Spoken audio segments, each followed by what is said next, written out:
সাধারণ জীবনযাপন করে আমি আমার পরিবারের একটাও দায়িত্ব পালন করতে পারিনি।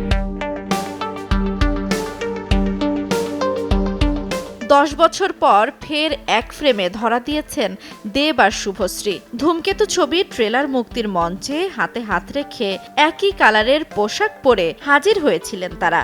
এতদিন পর তাদের একসঙ্গে দেখে দর্শকের উচ্ছ্বাস ছিল চোখে পড়ার মতো, কিন্তু একই সঙ্গে সোশ্যাল মিডিয়ায় শুরু হয় নানা কটাক্ষ।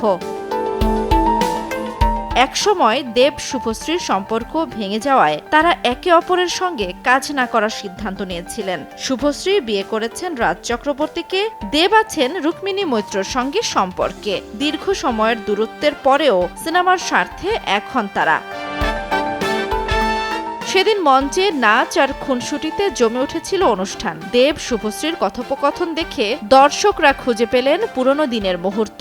কিন্তু এরপর রাজ চক্রবর্তী ও রুক্মিণী মৈত্রকে নিয়ে সোশ্যাল মিডিয়ায় ছড়িয়ে পড়ে মিম আর সমালোচনা।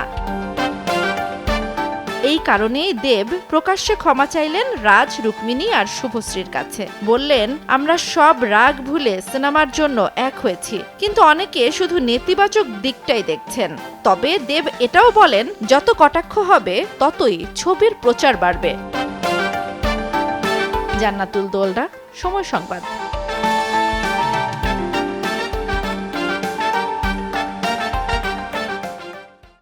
কিন্তু বাথরুম যা তা ওডোনিল নাই। আজই ওডোনিল।